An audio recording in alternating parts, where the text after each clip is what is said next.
দেশটা তো নাট্যমঞ্চ না যে সে উপদেষ্টা চেয়ারে বসবে, বসে দেশকে নিয়ে নাটক করবে। এটা নাটকের জায়গা না।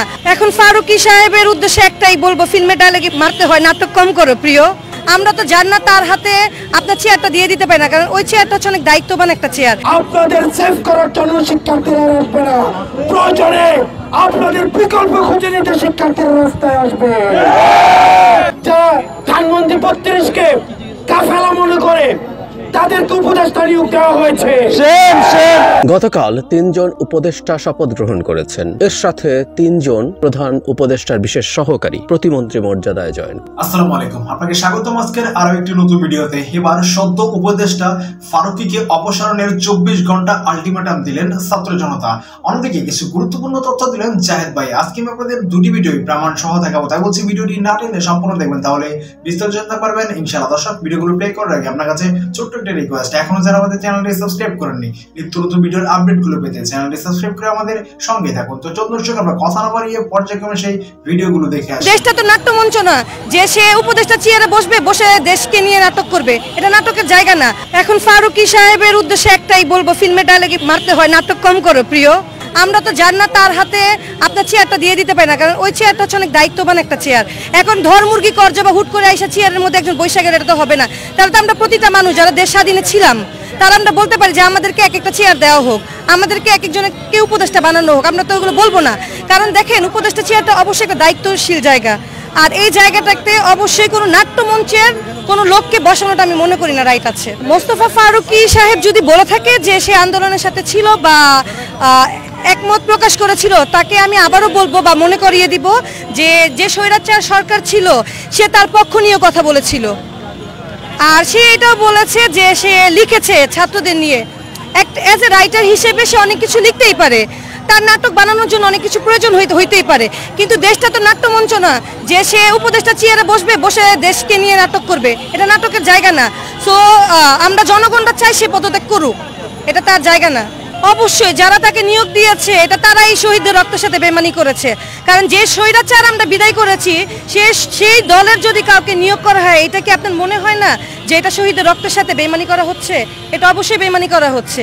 এখন ফারুকী সাহেবের উদ্দেশ্যে একটাই বলবো, ফিল্মে ডায়লগে মারতে হয়, নাটক কম করো প্রিয়। কারণ যা করার করছো, এখন আর নতুন করে নাটক করার দরকার নেই।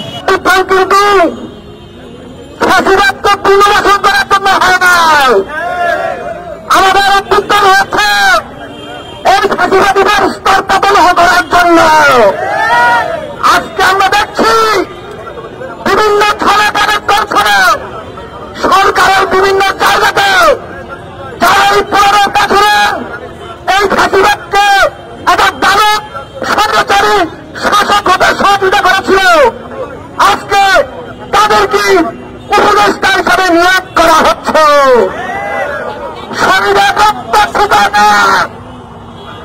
আমাদের ভাইরা এই ফাঁসিবাদের বিনাশের জন্য রক্ত দেয় নাই।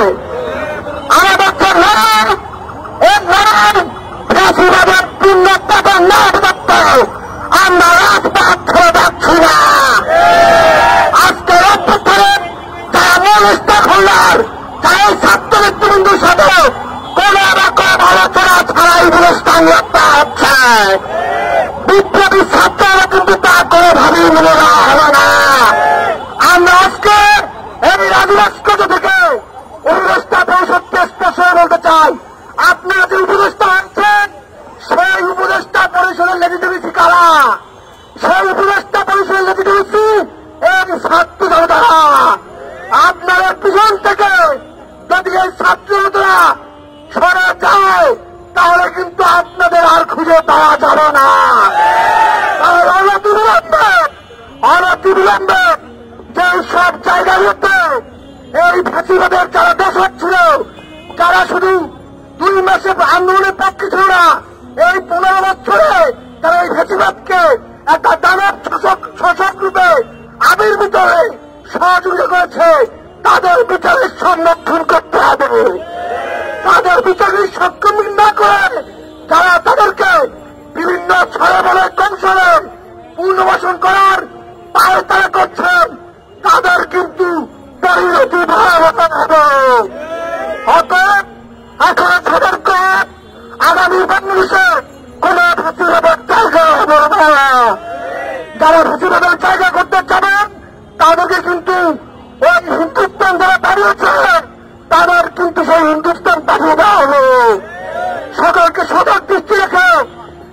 উপদেষ্টা পরিষদকে এখনো নৈতিক মূল্যবোধের জায়গা থেকে সজাগ হওয়ার জন্য আহ্বান জানিয়ে আমি আমার বক্তব্য শেষ করছি।